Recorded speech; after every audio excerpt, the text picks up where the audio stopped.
പിന്നെ മഞ്ജു ഇത് മോട്ടോർ സൈക്കിളിൽ പോകുന്നതൊക്കെ കാണാറുണ്ട്.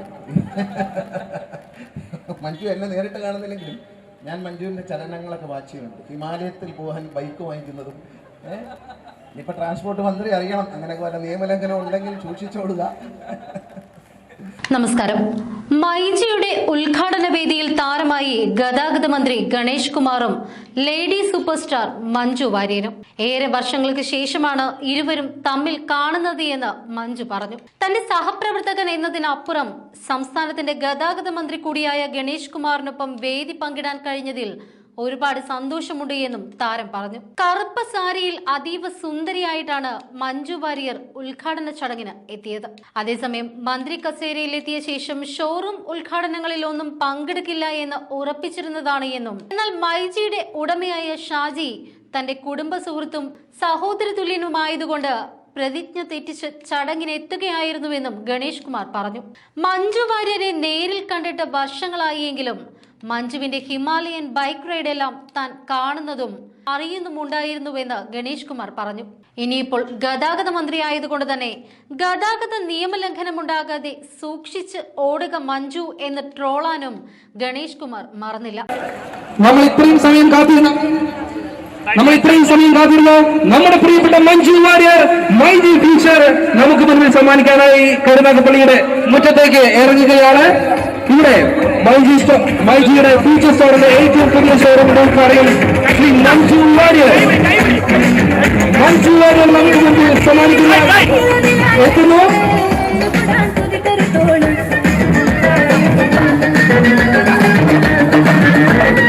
മലയാളത്തിന്റെ മുൻ സൂപ്പർ സ്റ്റാർ മഞ്ജു വാര്യർ.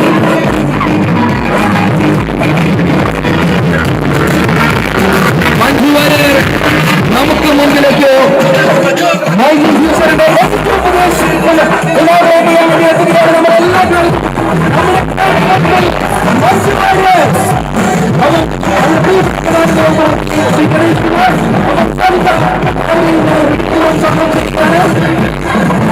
ഇവിടെ ചേർന്നതിലുള്ള ഏറെ സന്തോഷം ഞങ്ങൾ ഈ അവസരത്തിൽ പങ്കുവയ്ക്കുകയാണ്. Thank you. യെസ്, അപ്പൊ അങ്ങനെയാണെങ്കിൽ മഞ്ജുജി ഇവിടെ നിറഞ്ഞ സദസ്സിന് മുൻപിൽ ഒരുപാട് ആളുകൾ ഇവിടെ കാത്തിരിക്കുകയായിരുന്നു. മഞ്ജുജി കുറെ സമയമായിട്ട് ആദ്യം ഇവിടെ കരുനാഗപ്പള്ളിയിലേക്ക് അല്പം മുൻപ് വന്നത് മമ്മൂക്കിയാണ്. മമ്മൂക്ക വരുന്ന സമയത്ത് ആളുകളെല്ലാവരും മമ്മൂക്കി എന്ത് ഡ്രസ്സാണ് എടുക്കുക എന്നൊക്കെ പറഞ്ഞ് ഡിസ്കസ് ചെയ്തതിന്റെ അടിസ്ഥാനത്തിൽ മമ്മൂക്കി അവിടെ വൈറ്റ് ഡ്രസ്സും വൈറ്റ് ഷർട്ടും ഇട്ടിട്ട് വന്നത് ട്രഡീഷണൽ ആയിരിക്കും പറഞ്ഞിട്ട് ഇപ്പൊ ഞങ്ങളിവിടെ ഞെട്ടിച്ച് കളഞ്ഞിട്ടാണ് മഞ്ജുജി ഡ്രസ് ചെയ്തിരിക്കുന്നത്. കറുപ്പിൽ സുന്ദരിയായി മഞ്ജു വാര്യർ. ഒരു ഉത്തരം തേടി അവിടുന്ന് ഒരുപാട് കുട്ടികളോട് മഞ്ജു ചേച്ചി എന്ന് ഉറക്കെ വിളിക്കുന്നുണ്ട്. നമ്മുടെ ഒഫീഷ്യൽ ആയിട്ടുള്ള ഇനാഗുറേഷനാണ് ഏറ്റവും ആദ്യം നമുക്ക് ചെയ്യാനുള്ളത്. അപ്പോൾ നമുക്കത് എനിക്ക് തോന്നുന്നു 2 വാക്ക് ആദ്യം സംസാരിച്ചതിന് ശേഷം നമുക്ക് ഒഫീഷ്യൽ ചടങ്ങിലേക്ക് പോകും. എല്ലാവർക്കും നമസ്കാരം. ഒരുപാട് സമയം വെയിലത്ത് കാത്തു നിന്നു എന്നറിയാം. വലിയ സന്തോഷമുണ്ട്. ഞാൻ എപ്പോഴും കരുനാഗപ്പള്ളി വഴി അങ്ങോട്ടും ഇങ്ങോട്ടൊക്കെ പോകാറുണ്ടെന്നുണ്ടെങ്കിലും ഇവിടെ നിർത്തി ഇവിടെ കുറച്ച് സമയം ചെലവഴിക്കാനുള്ളൊരു അവസരമൊന്നും എനിക്ക് അധികം അങ്ങനെ ഉണ്ടായിട്ടില്ല. വലിയ സന്തോഷമുണ്ട്. ഇന്ന് ഇപ്പോൾ ഇവിടെ വന്ന് നിങ്ങളുടെയൊക്കെ സ്നേഹം നേരിട്ട് അനുഭവിച്ചറിയാൻ സാധിച്ചതിൽ വലിയ സന്തോഷവും വലിയ അഭിമാനവും തോന്നുന്നുണ്ട്. കാരണം എപ്പോഴും നമുക്ക് ഇഷ്ടമുള്ളവരെയും കാണുമ്പോഴും അല്ലെങ്കിൽ നമുക്ക് ഇഷ്ടമുള്ളവരുടെ ഒപ്പം സമയം ചെലവഴിക്കുമ്പോഴൊക്കെ എനിക്ക് ഒരുപാട് ഊർജ്ജവും സന്തോഷവും കിട്ടാറുണ്ട്. അതിനുള്ള ഒരു അവസരമാണ് എനിക്കിത്.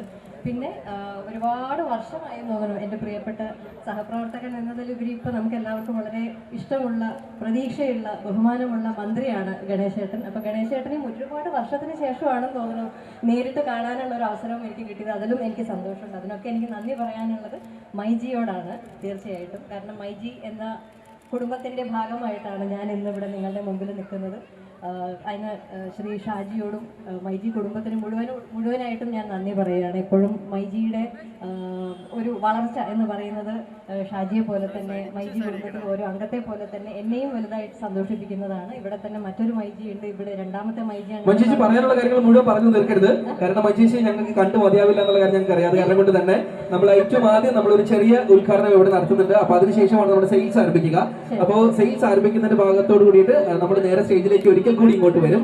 അപ്പൊ നമുക്ക് എന്തായാലും വിശദമായിട്ടുള്ള വേറെ വിശദമായിട്ട് പറയാനൊന്നുമില്ല, ഇതൊക്കെ ഉണ്ട് കുറെ കാര്യങ്ങൾ നമുക്ക് ചോദിക്കാനുണ്ട്, കുറെ കാര്യങ്ങൾക്ക് ഇവർക്കും ചോദിക്കാനുണ്ട്. അപ്പൊ അത് ഓരോന്നായിട്ട് നമ്മൾ അല്പം സമയം കഴിഞ്ഞ് കഴിഞ്ഞാൽ കുറച്ചുകൂടി വിശദമായിട്ട് ചോദിക്കുന്നതാണ്. ഇപ്പൊ തീർച്ചയായിട്ടും നമ്മൾ അല്പം മുൻപ് സൂചിപ്പിച്ചതുപോലെ മഞ്ജു ചേച്ചിയുടെ സഹപ്രവർത്തകനായിരുന്നു. അതിലുപരി ഇപ്പൊ മലയാളിയുടെ കേരളത്തിന്റെ അഭിമാനമാണ്. കേരളത്തിന് ഏറ്റവും ആദ്യത്തെ AC ബസ് നമുക്ക് നൽകിയ സമ്മാനിച്ച ഗതാഗത വകുപ്പ് മന്ത്രി കൂടിയാണ് ഗണേഷ് കുമാർ എന്ന് പറയുന്നത്. ഇപ്പോൾ നമ്മുടെ സുഖ സൗകര്യങ്ങളുടെ ഏറ്റവും ആദ്യത്തെ പടി അല്ലെങ്കിൽ ഏറ്റവും പ്രധാനപ്പെട്ട മാറ്റങ്ങൾ നമുക്ക് സമ്മാനിച്ച ഏറ്റവും ആദ്യത്തെ ഗതാഗത വകുപ്പ് മന്ത്രി കൂടിയാണ് ഗണേഷ് കുമാർ. 2 വാക്ക് അദ്ദേഹത്തിന്റെ മൈജിയെ കുറിച്ച്.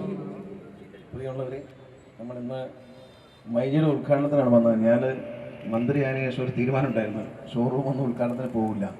പക്ഷേ ഈ ഷാജി എനിക്ക് ഒഴിവാക്കാൻ പറ്റില്ല. ഞാനും എൻ്റെ ഭാര്യയും കൂടെ വരാൻ കാര്യം, ഭാര്യ അങ്ങനെ പൊതുസ്ഥലത്തൊന്നും വരാറില്ല. ഷാജി എൻ്റെ കുടുംബ സുഹൃത്താണ്, എൻ്റെ സഹോദരനാണ്. ഷാജിയുടെ കൊട്ടാരക്കര ഷോറൂം ഞാനാണ് ഉദ്ഘാടനം ചെയ്തത്.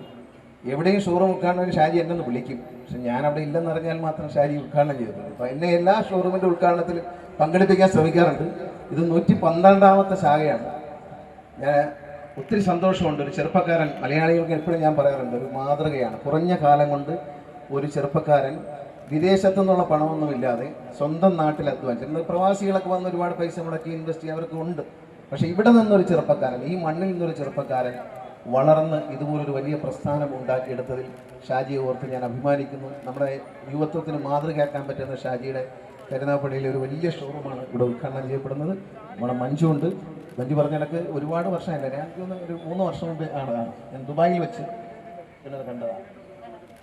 സുരേഷ് കുമാറിൻ്റെ മോഹൻലാലിന് സുഹൃത്തുക്കൾ എന്നൊരു പരിപാടി ഉണ്ടായിരുന്നു, അവിടെ വെച്ചാണ് കണ്ടത്.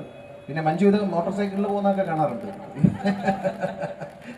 മഞ്ജു എന്നെ നേരിട്ട് കാണുന്നില്ലെങ്കിലും ഞാൻ മഞ്ജുവിൻ്റെ ചലനങ്ങളൊക്കെ വാച്ച് ചെയ്യുന്നുണ്ട്. ഹിമാലയത്തിൽ പോകാൻ ബൈക്ക് വാങ്ങിക്കുന്നതും, ഇനിയിപ്പോൾ ട്രാൻസ്പോർട്ട് മന്ത്രി അറിയണം, അങ്ങനെയൊക്കെ വല്ല നിയമലംഘനം ഉണ്ടെങ്കിൽ സൂക്ഷിച്ചോടുക.